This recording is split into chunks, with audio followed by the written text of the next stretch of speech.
আচ্ছা বলেন তো আমাদের যুগ কয়টি জানেন? কয়টি যুগ মা? চারটি যুগ। কি কি? সত্য, ত্রেতা, দাপর, কলি।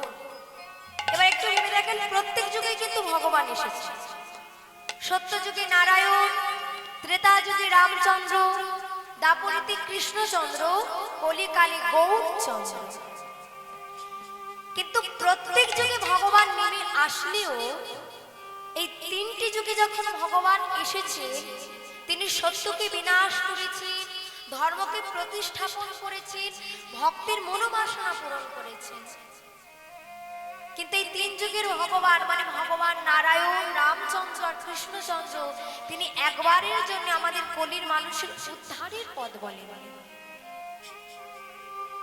কিন্তু শ্রীমান গৌরহরি তিনি আমাদের মতো কলির মানুষের দশা জেনে প্রত্যেক কলির জীবের দাঁড়িয়ে দাঁড়িয়ে গিয়ে সবার হাতে ধরে পায়ে পড়ে যে নাম নিতে চাইল তাকেও যেমন দিল, যে নাম নিতে চাইল না তাকেও নাম দিল। স্বয়ং গৌরহরি মাত্র 24 বছর বয়সে সন্ন্যাস হলেন। আচ্ছা বলেন তো মা, আপনাদের ঘরে যদি কোনো 24 বছরের ছেলে সন্ন্যাস হতে চায়, আপনারা কি সন্ন্যাস হতে দেবেন?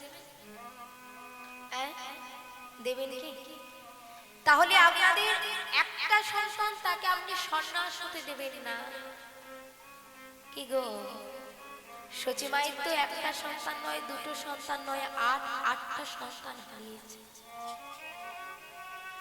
শেষের দিনে একটাই সম্বল যে নিমাই আমায় ছাড়বে না। সেই নিমায়ও সচিমাকে কাঁদিয়ে, বিষ্ণু প্রিয়াকে কাঁদিয়ে চলে গেলেন সন্ন্যাসের পথে। একবার প্রভু নবদ্বীপের কাছাকাছি এসেছিল, সারা নবদ্বীপবাসীকে জানিয়ে দিয়েছিল, ভক্তবৃন্দকে বলেছিল যে সারা নবদ্বীপবাসীকে জানিয়ে দাও আমি এসেছি অমরদ্বীপের মাটি, সবাইকে জানিয়ে দাও তারা যদি আমায় দর্শন করতে চায় তাহলে যেন আমায় দেখতে আসে। আচ্ছা বলেন, এতদিন পরে ঘরের ছেলেটা ঘরে ফিরে এসেছে, ঘরের কাছাকাছি এসেছে, আপনারা হলে কি করতেন? ধরেন এই কীর্তন শুনছেন, শুনতে শুনতে শুনলেন আপনাদের পাড়ার হরি গৌরহরি এসেছে, বলেন কারা হরি নাম শুনবেন আর কারা গৌরহরিকে দেখতে যাবে? কেউ আমরা বসে কি কীর্তন শুনবো? কেউ শুনবো না। যখন গৌরহরি এসেছে নবদ্বীপের মাটি, আমার ঘরের ছেলেটাকে দেখার জন্য সারা নবদ্বীপবাসী ছুটে গিয়েছে, দাদা নিতাই চাঁদ ছুটে গিয়েছে, সচিমা ছুটে গিয়েছে, কিন্তু সবাই চলে গেল, একজন কিন্তু যায় না। সে কে? বিষ্ণুপ্রিয়া। গৌরহরিকে সবাই দর্শন করতে গেল। দুপুরবেলা দেখছি কত ভক্ত, অগণিত ভক্ত, যে যা পেরেছে আমার গৌরহরির জন্য সেবা নিয়ে গিয়েছে, রন্ধন করে নিয়ে গিয়েছে। গৌরহরি মনে মনে ভাবছে আমি তো সবাইকে জানিয়ে দিলাম, সবাই তো আমায় দেখতে আসলো, কই আমার প্রিয়া তো আমায় দেখতে আসলো। বেশ, তুমি যখন আমায় দেখতে আসলে প্রিয়া, আমি তোমায় দেখতে যাব। সন্ধ্যাকালীন গৌরহরি সেবার পরে বিশ্রামের পরে নিজের গৃহের উদ্দেশ্যে চলেছি একটা বার প্রিয়াকে দেখার জন্য। আর যাকে দেখার জন্য ছুটে গেল গৌরহরি নিজের গৃহের দিকে, সন্ধ্যাকালীন মেয়েটা তুলসী মঞ্চের সম্মুখে বসে বসে। এই জায়গাটা একটু অনুভব করবেন, আমরা তো স্ত্রী, আমরা আমাদের স্বামীদের প্রতি কত অভিমান, কত অভিযোগ। বিষ্ণুপ্রিয়ার কোনো অভিযোগ নেই। তুলসী মঞ্চের সম্মুখে প্রদীপ হাতে ঘুরাচ্ছে, বলছে দয়াময় এতদিন ধরে তোমায় ডেকে গেলাম, তুমি নাকি ভক্তির ভগবান, তুমি নাকি দয়াময়, জীবনে তোমার কাছে কোনো কিছু চাইনি প্রভু, কিন্তু আজ আমার কাছে আমার একটা প্রশ্ন আছে, বলতে পারো? একটা যুগে যদি কেউ কাউকে কাঁদায় সে সহ্য করতে পারে, কিন্তু তুমি আমায় একটা নয়, দুটো নয়, চারটি চোখে কাঁদালে। দেখে দেখে তোমার আমার চোখের জল এত পছন্দ।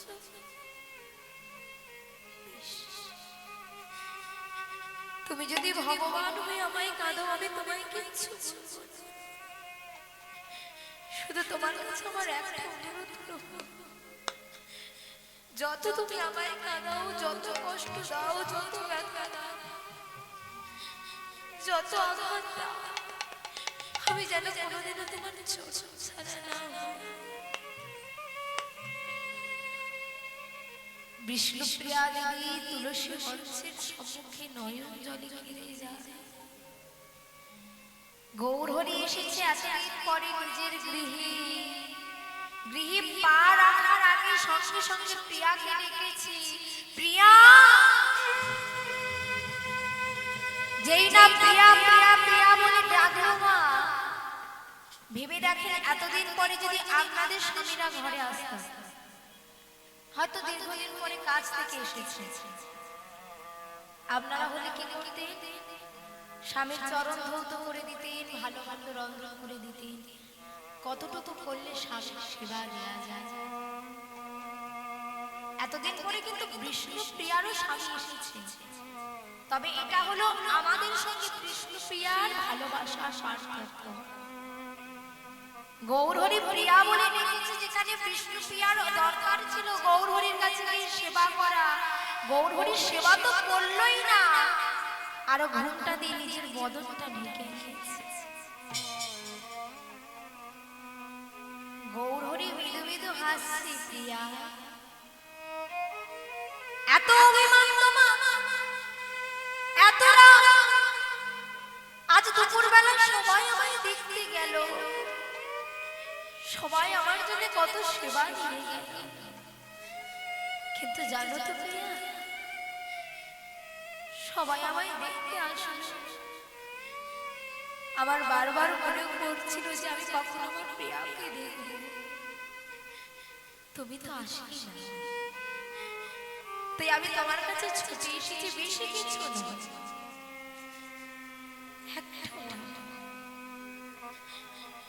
একটা বার শুধু তোমার বদনটা দেখাও, আমি তোমার বদন দেখে চলে যাব। বিষ্ণুপ্রিয়া দেবী ধীরে ধীরে ধীরে ধীরে স্বামীর চরণখানি ধরেছে। স্বামী, আজ তুমি আমার এখানে এসেছো, কিন্তু আমি পারবো না কমর বদন দেখাতে। ওগো, আমি বিষ্ণুপ্রিয়া হওয়ার আগে আমি যে তোমার স্ত্রী, তুমি তো সকলে গিয়েছো। যে সন্ন্যাস হয় তার তো স্ত্রীর বদন দেখতে না, যে সন্ন্যাস হয় তার যে নিজের গৃহে পা রাখতে না। এতদিন পরে তুমি আমার ঘরে ফিরে আসলে, কিন্তু আমি পারছি না তোমার সেবা দিতে। তবে তোমার কাছে আমার একটা অনুরোধ আছে, এই যুগে তো আমার হলো না, পরজন্মে যদি আবার মানুষ হই, পরজন্মে যদি আবার স্ত্রী রূপে জন্ম নিই, একটাই আমি জানি যে তোমার স্ত্রী রূপে জন্ম নিতে, তবে তোমার চরণ ধরে আজকের বলে তুমি এখান থেকে চলে যাও। এই যুগে তোমার সেবা আর আমি দিতে পারবো না, কারণ যারা সন্ন্যাসী হয় তাদের নিজের স্ত্রীর বদন দেখতে না। তাই তোমার চরণ ধরে আমি বড় অনুরোধ করছি, চলে যাও। হে বদন, তোমায় আমি আর এই জন্মে দেখতে পারবো না। গৌরহরি মৃদু মৃদু হাসছে, প্রিয়া তাড়িয়ে দিচ্ছ?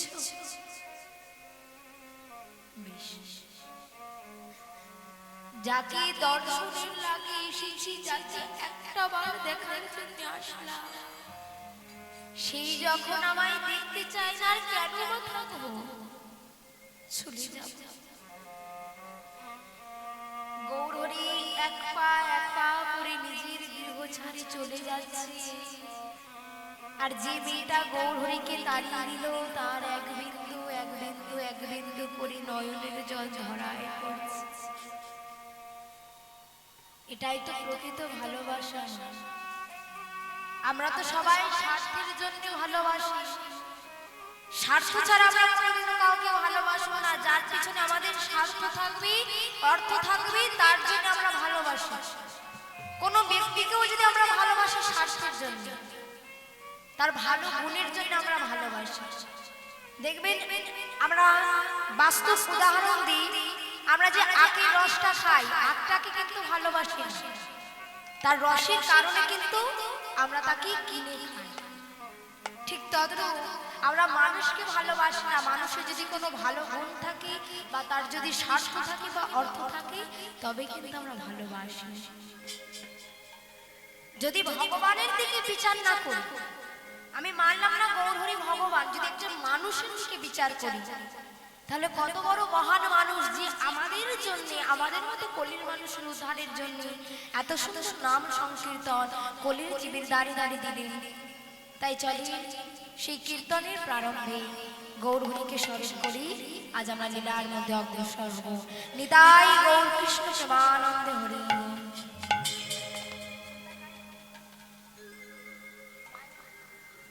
জয় নিতাই, জয় রাধে, জয় জয়। তো আজকে নবদ্বীপ মাঝি যে গৌরহরি আমার সবসময় নাম সংকীর্তন করতেন, শ্রীকোল করতাল যিনি শ্রীবাস আঙিনার মধ্যে কীর্তন করতেন, সেই গৌরহরি আজকে নবদ্বীপে ছাড়ি সুরধ্বনি গঙ্গার তীরে গিয়ে মাথায় একটা নতুন পাগড়ি বেঁধে আজ গৌরহরি যেন কোন ভাবেই বিভোর হয়েছে। তাই বলছে দেখো দেখো, আরে মোর আরে মোর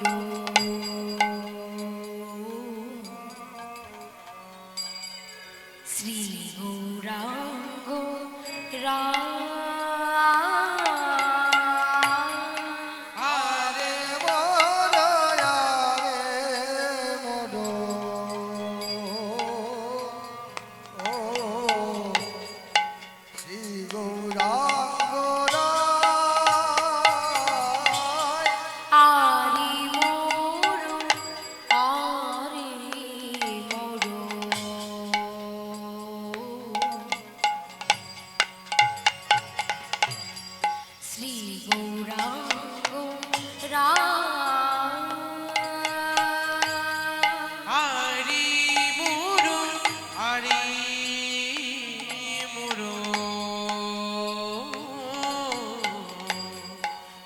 গৌরাঙ্গ রাম।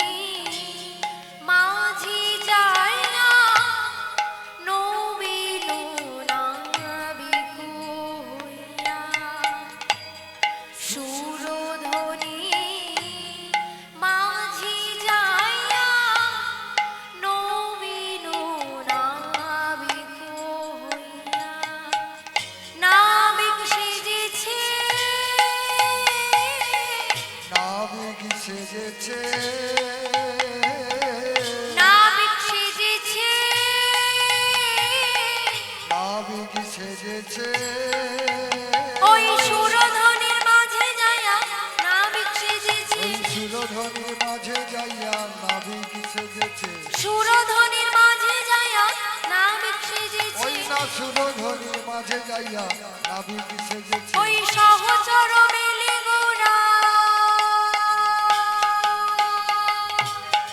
উলুধ্বনি নিতাই গৌর হরি বল হরি।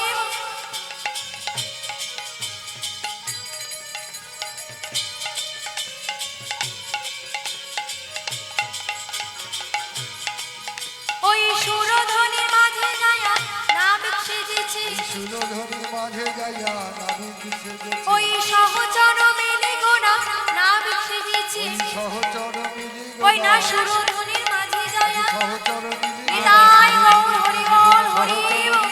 সহচর মিলি গোনা, সহচর মিলি গোনা সুরধ্বনির মাঝে যাইয়া নাবিক সেজেছে, সুরধ্বনি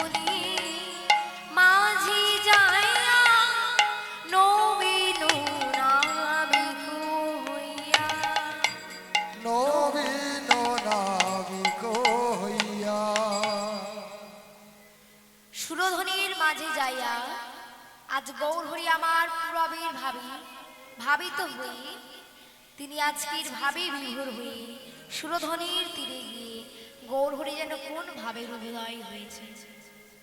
তাই বলছে দেখো দেখো সুরধ্বনি তীরে গোরা আজ ভাবিতে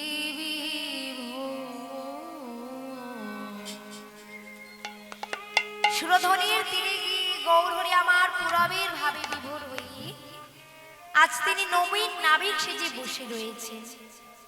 ভক্তগণ ধীরে ধীরে ভগবানের কাছে গিয়ে ভগবানের উদ্দেশ্যে বলছে দয়াময় আজ তুমি কোন ভাবে উদয় হয়েছ যে গৌরহরি শ্রীবাস আঙিনার মধ্যে নাম করে, যে গৌরহরি শ্রীবাস আঙিনার মধ্যে খোল করতাল নিয়ে কীর্তনে মেতে থাকে, সে আজকে ভাবে বিভোর হয়ে নদিয়ার নবদ্বীপের সুরধ্বনির ঘাটে কি করছে? বলো না প্রভু তোমার কি হয়েছে? ভগবান মৃদু মৃদু হাসছে, শোনো আমি যখন দাপট ছেড়ে কলিকালে এসেছিলাম আমার মনে তিনটি বাসনা ছিল। কি কি? এক আমি নদিয়ার ঘাটে ঘাটে নাম প্রচার করব, এক আমি নদিয়ার দাঁড়ে দাঁড়ে নাম প্রচার করব, আর আরেক হলো আমি নদিয়ার হাটে বাজারে নাম দেব। নদিয়ার দাঁড়ে দাঁড়ে আমি নাম প্রচার করেছি, নদিয়ার হাটে বাজারে নাম প্রচার করেছি, কিন্তু নদিয়ার ঘাটে ঘাটে নাম প্রচার আমার করা হয় নাই। তাই আজকে নদিয়ার ঘাটে আমি নাম প্রচার করব। তোমরা সারা নবদ্বীপবাসীকে জানিয়ে দাও আজ আমার নৌকায় যারা আসবে তাদেরকে আমি বিনা পয়সায় পারাপার করব। আচ্ছা বলেন মা, বিনা পয়সায় কোনো কাজ করতে কার না ভালো লাগে? ভালো লাগে তো? আপনারা ধরেন আপনাদের এখানে যদি কেউ বিনা পয়সায় একটা ফুচকার স্টল দেয়, এখন আর ফুচকার প্রতি কারোর আগ্রহ নেই, এখন যদি শাড়ির স্টল দেয় কি গো যাবেন? এখানে বসে আর কেউ কীর্তন শুনবে না, ওখানেই চলে যাবে।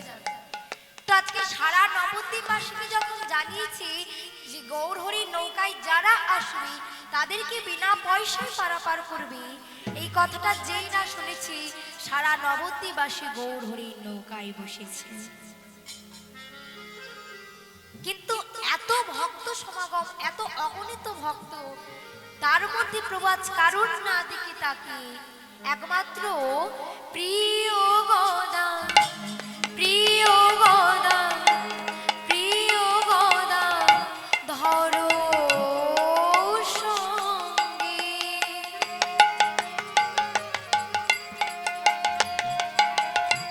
পুরাব ভসুরঙ্গে। প্রিয় গদা, প্রিয় গদা ধরো সঙ্গে,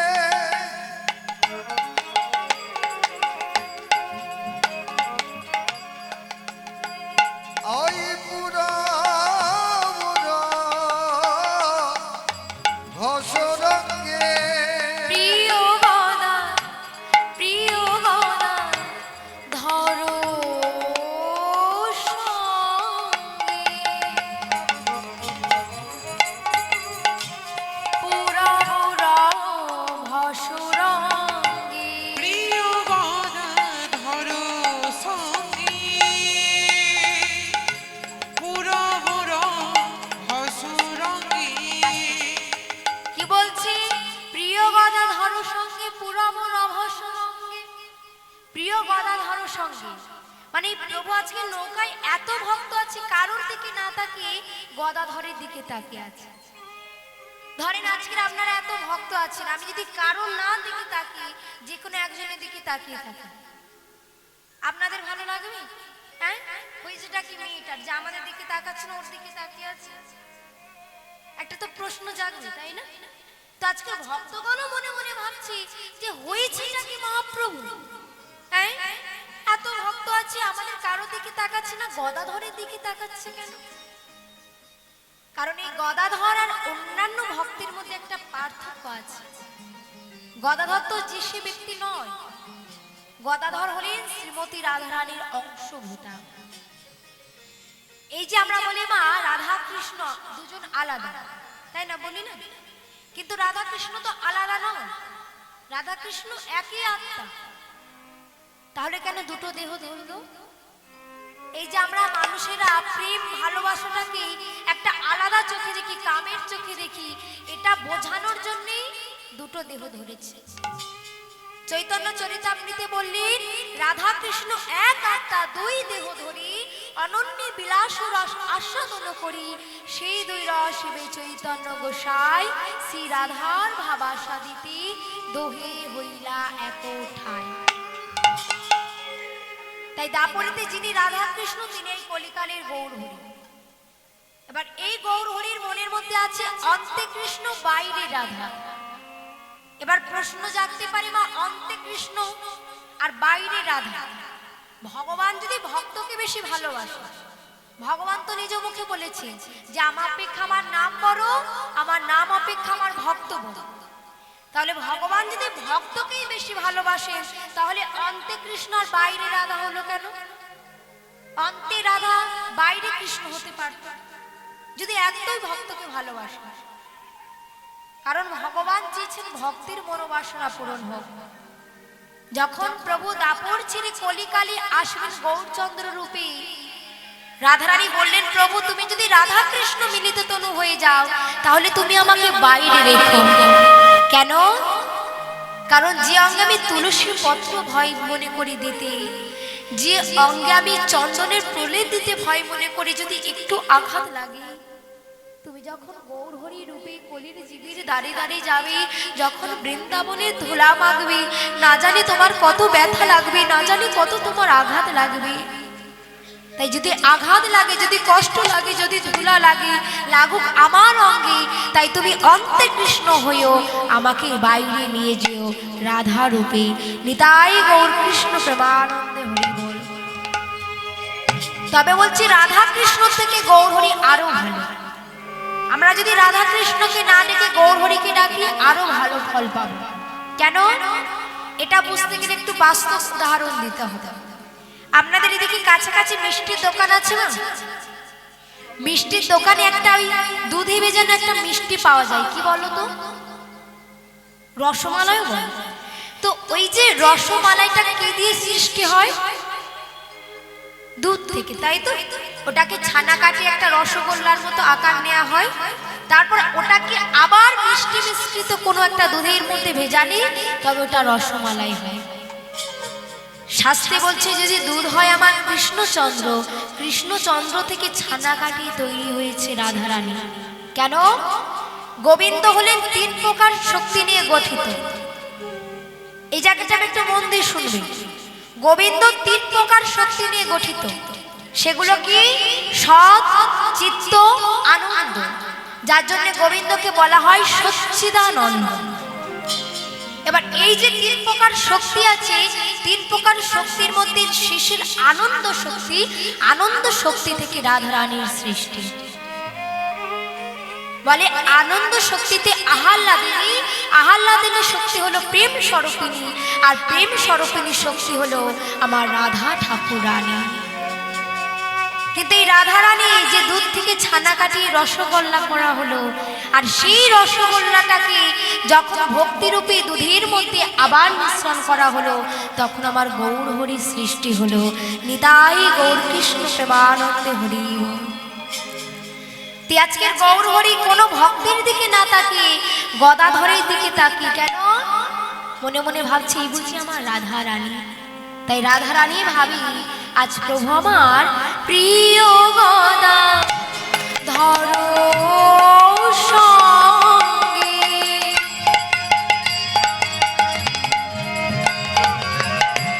পুরবর ভসুর অঙ্গে, প্রিয় রাধার সঙ্গে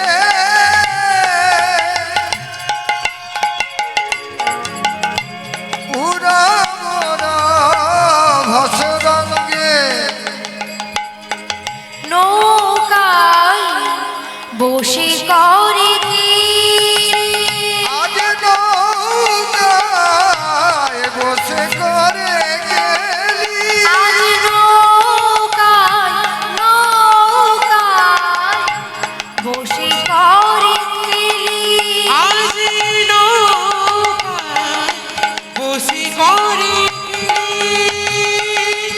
ও মাইরা, একটা নৌকায় কত ব্যক্তি ধরে বলেন তো?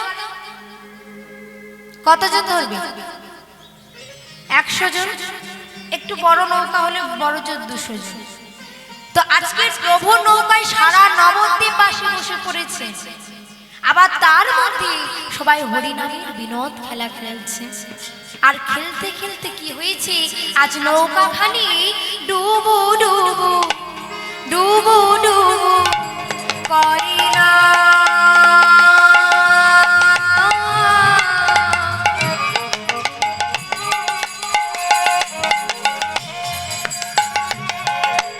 বহইবি সমবা ডুবু ডুবু করে না, বহইবি সমবা। ডুবু ডুবু ডুবু ডুবু করি না।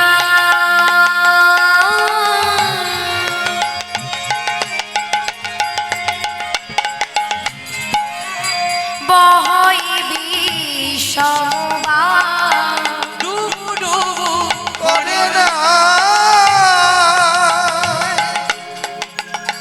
ওই মহাবী সমবায় দেখি হাসি গোরা বনমা। আজি দেখি হাসি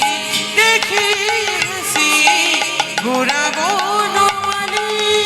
আজ দেখি হাসি গোরা বনমালী। দেখে হাসে গোরা বনমালী। নদিয়া নবদ্বীপে আজ নৌকার অবস্থা ডুবো ভাব, আর গৌরহরি সেই সময় ভক্তের দিকে তাকিয়ে খিলখিল করে হাসছে। আচ্ছা বলেন ভাই, একটু ভেবে দেখেন, এই রাস্তা দিয়ে হয়তো কোন একটা গাড়ি যাচ্ছে, গাড়িটা যেতে যেতে ভগবান না করুক একটা তো দুর্ঘটনা ঘটবে। সেই সময় যদি গাড়ির যিনি ড্রাইভার মানে চালক রাস্তায় নেমে যদি প্যাসেঞ্জারদের দিকে তাকিয়ে খিলখিল করে হাসে, কি মনে হয়? কি মনে হবে মা? আমাদের প্রাণ যাবো ভাবা, তুমি এমন সময় হাসছো। দাদা নিতাই চাঁদ নিমাইকে ডেকে যায় ভাই, আমি নয় খারাপ, আমি নয় মূর্খ, কিন্তু তুই তো পণ্ডিত হয়ে তুই এমন ব্যবহার করছিস। এই নৌকার মধ্যে সবার প্রাণ যাবো ভাব, আর তুই এমন সময় হাসছিস, এটা তো পণ্ডিতের কাজ নয়। যেই না আবার কথাটা বলেছি, দাদার দিকে তাকিয়ে গৌরহরি আজ দাদার হাতটা ধরেছে। গো দাদা গো, দাদা গো, একদিন তোমায় আমি বলেছিলাম কলির জীবের দাঁড়ে দাঁড়ে নাম প্রচার করতে, আর সেদিন যখন তুমি কলির জীবের দাঁড়ে দাঁড়ে নাম প্রচার করেছ, কেউ তোমায় মেরেছিল কলুষির আঘাত, কেউ তোমায় দূর করে ঠেলে দিয়েছিল, আর আজ দেখো সবাই বিপদে পড়ে সবাই আমার ভগবানের নাম করছে। ভগবান মেদে মেদে হাসছে। দাদা, কলির মানুষের একটা ভালো বৈশিষ্ট্য আছে, তারা কিচ্ছু না পারুক বিপদে পড়ে ভগবানকে ডাকতে পারে। কি গো মা, বিপদে ছাড়া কি আমরা ভগবানকে ডাকার সময় পাই? কোন একটা শুভ অনুষ্ঠানে যাই, এই যে আজকে আপনারা কীর্তন শুনতে এসেছি, বলেন কতজন বাড়ির মন্দিরে ভগবানকে প্রণাম করে এসেছি? কতজন আমরা প্রণাম করেছি? হ্যাঁ, আমরা কিন্তু প্রণাম করতে ব্যস্ত থাকি না, ভগবানকে ডাকতে ব্যস্ত থাকি না। আর ভগবান না করুক বাড়িতে কোনো ব্যক্তি একটু অসুস্থ হোক, কোনো যদি বিপদ হয়, তখন ভগবানের চরণে মাথা ঠুকবো, দয়াময় বাড়ির লোকটা যেন ঠিক হয়ে যায়। বিপদে ছাড়া তো আমরা ভগবানকে ডাকি না, কারণ বিপদ ছাড়া আমরা ভগবানকে বুঝি না। আচ্ছা আমার মায়েরা ভগবানকে কি দিয়ে সেবা দেন গো? নকল দানা। ভগবানকে যদি দানাটাই নকল দিলে ভগবানও তো নকল করে আসবে, তাই না? আপনারা বলবেন মা মৌসুমী আসল দানা তাহলে কোথায়? মিষ্টির দোকানে মিষ্টি না, আসল দানা আমরা এখানে কোথাও পাবো না, আসল দানা আমাদের মনেই আছে। সেটা হলো আমাদের মনের ভক্তি। আমি ভগবানকে ভালো মন্দ সেবা দিলাম, আর সেবা দেওয়ার পরে আমার মনটা ভগবানের দিকে নেই, সেবা দেওয়ার দায়িত্ব দিই। আমরা অনেকে সেবা দিই, কি করি? ভগবানকে সেবা দিলাম, দরজাটা বন্ধ করে দিলাম, 10 মিনিট পরে ঢুকছি, যদি ভগবান খাই ভালো, আর পিঁপড়ে যদি খেয়ে যায় আরো ভালো। এটাই হচ্ছে আমাদের ভক্তি। ভগবানকে খেতে দিলাম, তাকে বললাম না। আমাদের বাড়িতে যদি কোনো আত্মীয় আসে, বাড়িতে যদি কোনো ব্যক্তি আসে মা, আমরা কিন্তু তাকে জিজ্ঞাসা করি কি সেবা দেবো, একটু বসো, নানাভাবে তাকে সেবা দেওয়ার চেষ্টা করি। এহ জগৎ আত্মীয়কে তুমি ভালোবাসছো, আর যে তোমার পরম আত্মীয় তাকে তো তুমি ভালোবাসলে না, তাকে তো কোনোদিনও সেবা দিলে না। সেবাটা দেওয়ার মতো আমরা দিই না। ভগবানকে সেবা দিতে বসলাম, ভগবান এই দাও, ওই দাও, তাই দাও, ছেলের চাকরি যাও, শুধু দিয়ে যাও, দিয়ে যাও, দিয়ে যাও। কিন্তু এটা তো ভাবতে হবে আর কত চাইবো। ভগবান এত সুন্দর দেহ দিয়েছি, এত সুন্দর বদন দিয়েছি, এরপরে কি চাওয়ার আছে? কত ব্যক্তি কথা বলতে পারে না, কত ব্যক্তি শুনতে পায় না, তাদের তাহলে চাওয়ার কি? আমরা শুধু আমাদের জন্য চেয়ে যাই।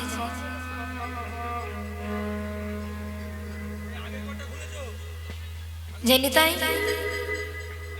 সাউন্ডটা ঠিক করুন দাদা, একটা আওয়াজ হচ্ছে। জেনি তাই অন্য প্লাগে দেখুন, পুশ করে দেখুন।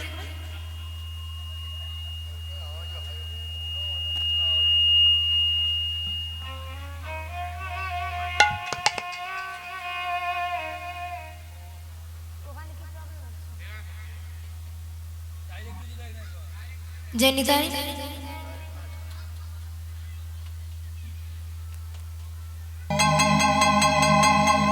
জেনি তাই যে রাধা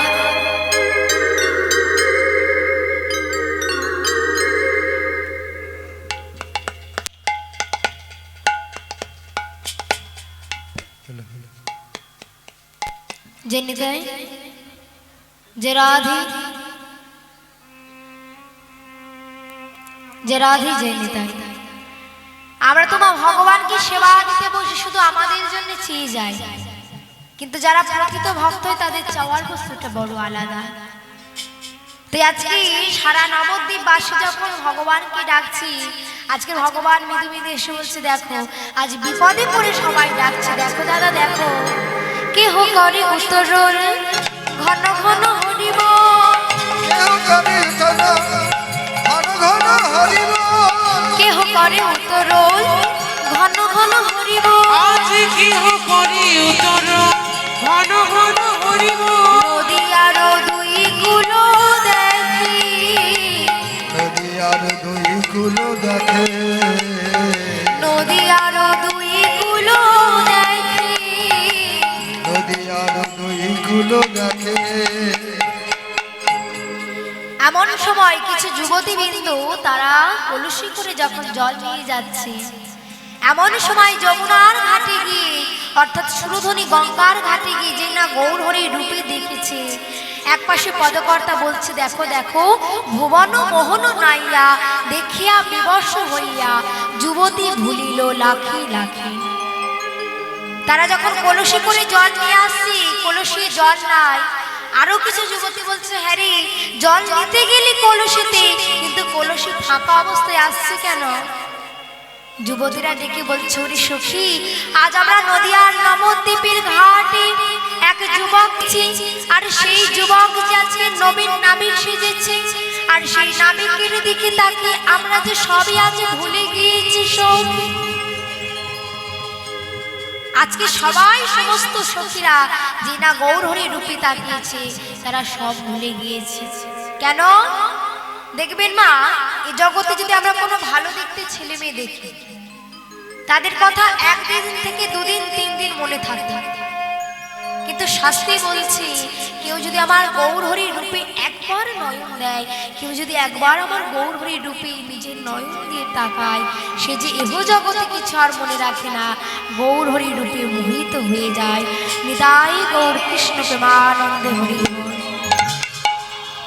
এক পাশে পদকর্তা দাঁড়িয়ে বলছে, দেখো দেখো কহে দিন রামানন্দে এ হেন আনন্দ স্কন্দে, বঞ্চিত রইল মন এক। বঞ্চিত রইল ওই এক। কহে দিন রামানন্দে এ হেন আনন্দ স্কন্দে, কহে দিন রামানন্দে ইহে